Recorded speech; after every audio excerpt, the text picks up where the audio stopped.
I'm Debbie Fleshman. I'm a nurse practitioner at Alliance Express Urgent Care in Covington. We are currently available to test anybody with symptoms of fever, fatigue, cough, shortness of breath, sore throat, or any symptoms that are concerning for COVID-19, flu, or strep.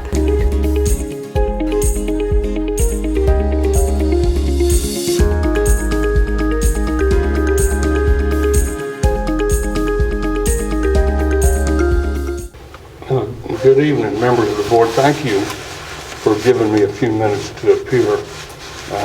I'm here to ask you to pass a resolution in honor of Fletcher Watson. Fletcher was a longtime member of our community. He came here in 1952 and spent the rest of his life here. He was 30 when he arrived, and he lived to the age of 99 when he passed in late January.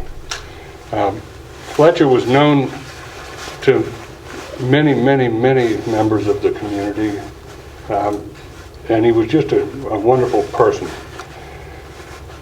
Let me just give you a little what I know about the background of this effort to have this resolution passed and have him honored in the manner as stated in the resolution. I'm here before you to urge you to pass it, but it wasn't my idea. I think it's a good idea, and I wholeheartedly support it. But, you know, we often wonder, well, where did this arise? How did it come before you? And what exactly does it ask? When I was asked to appear here tonight by the president of the bar, Russ Updike, I asked the question of, well, maybe I need to know a little bit of background on this because I don't even know whose idea it was. And I got some ambiguous answers, but the gist of it was that the idea came out of the courthouse.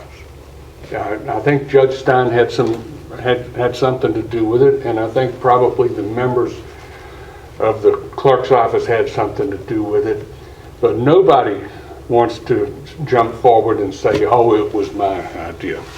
And I think that speaks well of the people who urged this on. Fletcher Watson was dearly loved in the courthouse. He spent a lot of time there. His practice, his legal practice was had a lot of facets to it, but one of the things that he did a lot of were transactions. And in doing transactions, he spent a whole lot of time in the courthouse, and in particular in the records room. So he knew everybody in the courthouse, and everybody loved him. They all just dearly loved him. And you might say he became a fixture there. And so this particular memorial is entirely fitting given who Fletcher was and what the purpose of it is. Fletcher was not a person who thrust himself into the public eye. You rarely would see anything of him in the news. He wasn't flamboyant. He was quiet. He was just solid as a rock.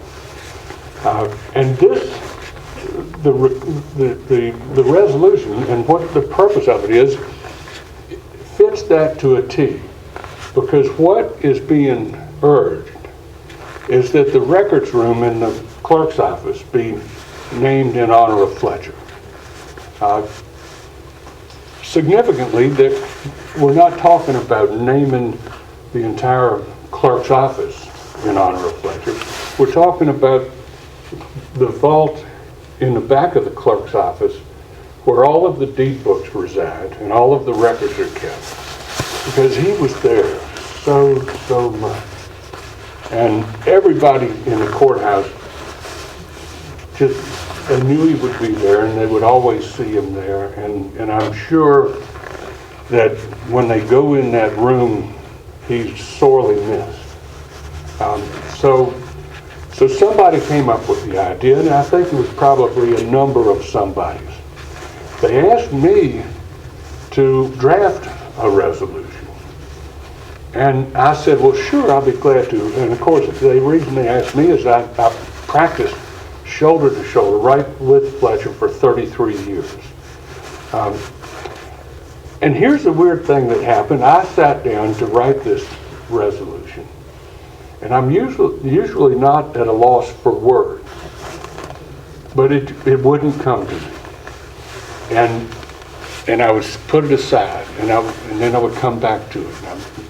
And this went on for a couple of weeks, and I thought, well, I got to get this thing done. And so I did what should be done, and I got in touch with Bill Wilson, who's now the senior member of our bar.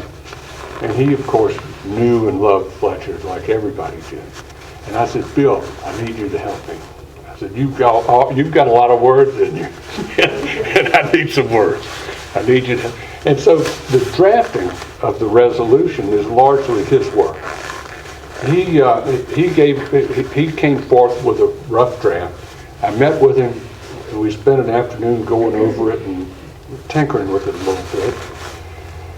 And then passed it along to Russ Updike, the president of the local bar, and he tinkered with it a little bit, and it improved at every stage.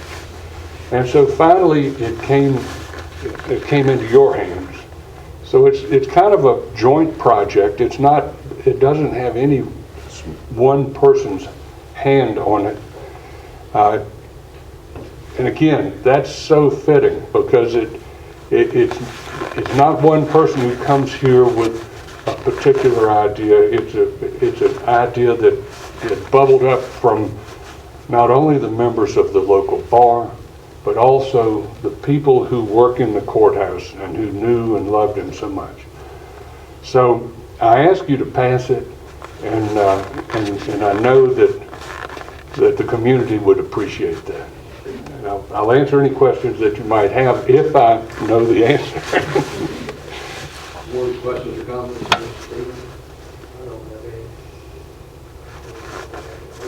Well, we joked in our office, in real estate, you're in the records room pulling deeds or, changing the title. And I'd love to know how many times his name is recognized in the deed books in there. You've got A.A. McAllister, the Rivercombe family, and I guess the Nettleton family, and then Fletcher Watson. I'd love to know which one of the four is in there the most, but it's got to be, it's a pretty big amount. He came here to practice in 1952, and I'm sure if it were possible to tally up the hours that he spent in that records room, it would be an astronomical number. It would blow your mind, I'm sure. Would you like to make a motion? I have a motion by Mr. Griffith to approve. Second by Mr. Hatterstall. Melissa? Mr. Bennett? Yes. Mrs. Cox? Yes. Mr. Dodd? Yes. Mr. Nicely? Yeah. Ms. Vanderstar? Yes. Mr. Griffin? Yes. Mr. Dark? Yes.